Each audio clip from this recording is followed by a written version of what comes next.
ओम वसुदेवाय नमोस्तुते नमोस्तुते नमोस्तुते। ओम धैर्य ओम धैर्य। समस्त भक्तजनों को, सब श्रद्धालुओं को योगेश्वर श्री कृष्ण चंद्र जी के जन्म दिवस की हार्दिक शुभकामनाएं। वेद शास्त्रों के अनुसार 5249 के ये जन्माष्टमी है, जिसको आज पूरा देश और देश से बाहर उसके अन्य भगत जो मना रहे हैं। ये महापुरुष कैसे बने, देवताओं की श्रेणी में कैसे गए, भगवानों की तरह कैसे पूजे, हमें इनके जीवन चरित्र से कुछ न कुछ इस अवसर पर शिक्षा लेनी चाहिए। कितने कष्ट दो संघर्ष के से इनका जीवन निकला है। यदि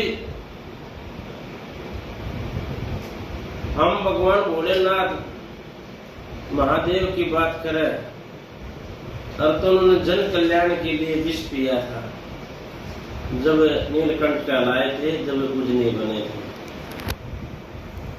यदि हम मर्यादा पुरुषोत्तम श्री रामचंद्र जी की बात करें, तो उन्हें राज तिलक हो रहा था और तब उन्हें वनवास, अचानक से वनवास मिला, और बगैर किसी विरोधाभास के, किसी इंसान को दोष से, भगवान को दोष से, माँ मुशी को दोष से वे अपने चल पड़े थे, क्योंकि वे ईश्वरीय आज्ञा मानते थे उसको। और जैसे कि आज जन्माष्टमी है, श्री कृष्ण चंद्र जी का जन्म दिवस है, ये भी इनका जन्म भी जेल के अंदर हुआ था। इनके स्वयं के मामा ने, जो इनसे की भविष्यवाणी से भयभीत थे, दुष्ट दुराचारी थे, अधर्मी थे, पापी थे, उसने जेल में कैद कर रखा था। माता यशोदा और देवकी नंदन को, जिसका जन्म के बाद फाटक खोले और हार गए। उसका भरी बरसात में, आधी रात में उनके पिताजी जमुना जी पार करके छोड़ के आए, वहां से कन्या लेकर आए और वापस जेल आए। उसके बाद फिर वहां पर बड़े बड़े 12 साल की आयु की अवस्था में अपने दुष्ट दानो मामा कंस का वध किया और एक सत्य न्याय शासन की स्थापना की। आज उन्हीं के लेकर हम इसे ये एपिसोड बना रहे हैं। भांति भांति के इसमें विचार हैं। मैं 2-4 व्हाट्सएप ग्रुप के जो विचार हम आपके समक्ष साझा करना चाहूंगा। एक तो ये है,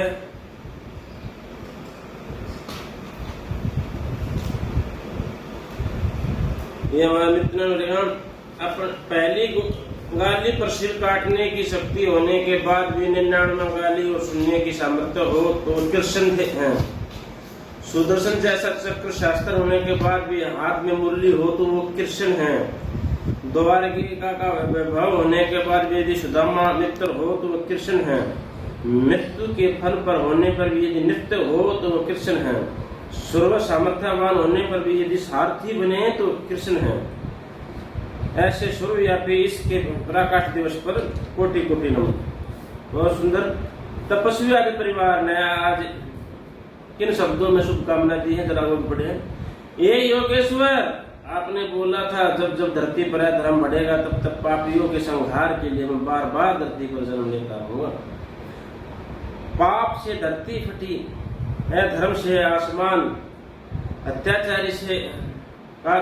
अत्याचार से काफी इंसानियत राज कर रहे हैं, मौज कर रहे झूठे फिरे मक्कार बेईमान शैतान इस पावन धरती पर उठे हैं परेशान।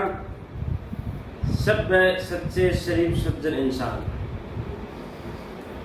कब आओगे कब आओगे कब आओगे, जान से जिस्म से जान जुदा हो जाएगी क्या तब आओगे।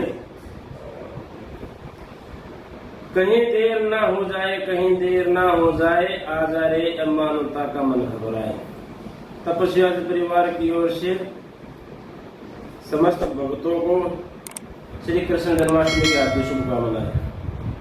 इससे आगे बढ़ते हैं तो यह साधु संतों की वाणी है जो उन्होंने बोली है।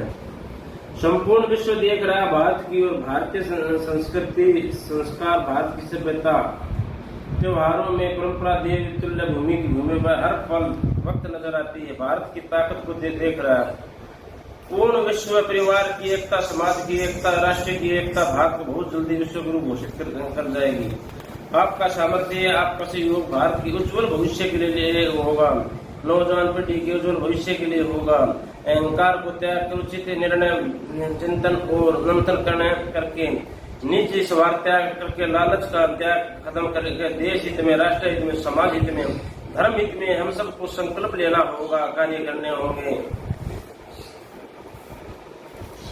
मैं आह्वान करता हूँ, आमंत्रण करता हूँ उससे पटेल में भारत की शक्ति को धर्म प्रचार जो हो रहा है, आप जो करिए अपने संगठनों द्वारा समस्त राष्ट्र अध्यायों को, समस्त संत समुदाय को, धर्म गुरु आचार्य, जगत गुरु आचार्य, श्री पीठाधीश, महामंडलेश्वर, महंत, मंदिर के पुजारी तथा कथावाचक ऋषि मुनियों को, योगी संतों को, समस्त हिंदूवादी, राष्ट्रवादी, सनातनी हिंदू भाई बहनों को आमंत्रण कर रहा हूँ।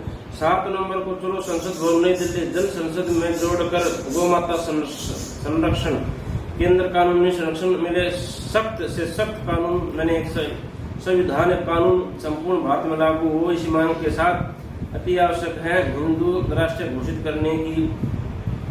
आओ बढ़ाओ कदम मिलकर साथ चले, हिंदू राष्ट्र घोषित करके नाम एक ही लक्ष्य, एक ही नारा करो, से हम सनातनी हिंदू हैं। मुझे हिंदू राष्ट्र चाहिए, आपको सहयोग, आपका समर्थन लगातार मिल रहा है। 1,01,108 पदाधिकारी संपूर्ण भारत में लगातार काम करने में तत्पर है, तैयार है, तैनात है।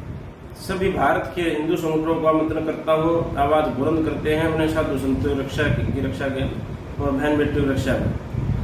ये हमारे साधु संतों का संदेश है कि जिस गौ में 33 कोटि देवी देवताओं का वास बताया, अथा सकारात्मक शक्ति का भंडार बताया, गोवंश सड़कों पर कचरा, पन्नी, कबाड़ खाने पर विवश है। अब आते हैं हमारे संजय चौहान पे, जिन्होंने 30 तारीख को आत्मदेह का ऐलान कर दिया है। यानी कि उन्होंने अपने प्रतिनिधि एमएलए को लिख के परेशान हो लिए कि हम कीचड़ में जी रहे, गंदगी में जी रहे, बदबू में जी रहे हैं, इनको खत्म किया जाए, लेकिन कोई सुनने वाला नहीं, आत्मदेह की घोषणा कर दी।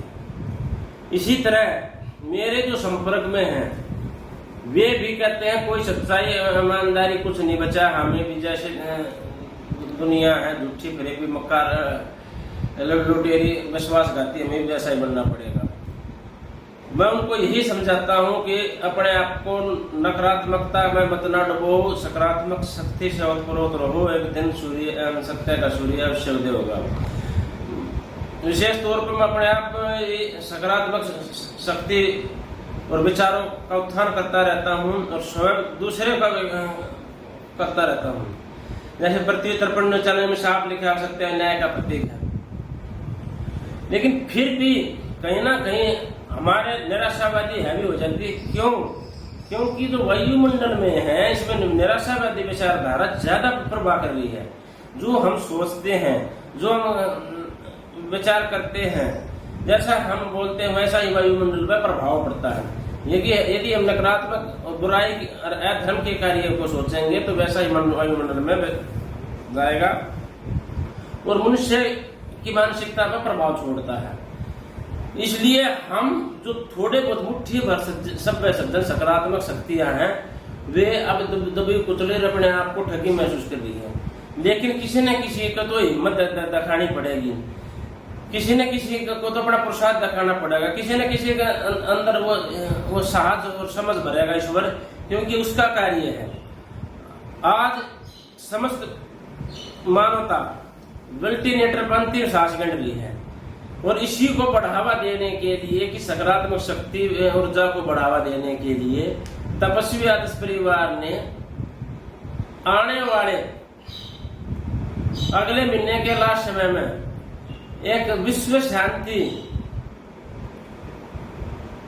आध्यात्मिक सम्मेलन के आयोजन पर चर्चा हो रही है, जिससे हम आप जैसे बुद्धिजीवों, साधु संतों को जो सकारात्मक शक्ति से हैं, सब सज्जन हैं, राष्ट्रवादी हैं, मानवतावादी, न्यायवादी हैं, उन लोगों से विचार विमर्श कर रहे हैं कि कैसे लोगों को नकारात्मकता से लाकर सकारात्मक डालें, कैसे हम ये झूठ कपट से ऊपर उठकर एक प्राचीन जो हमारी परंपरा थी, जो विषम कुटुंबकम का नारा दे रहे थे, लेकिन भाई भाई के मुकदमे, बहन भाई के मुकदमे हैं, हर कोई बेईमानी में नजर आ रहा है, हर कोई अपने आप को चैंपियन, सामने वाले को बेवकूफ समझ रहा है।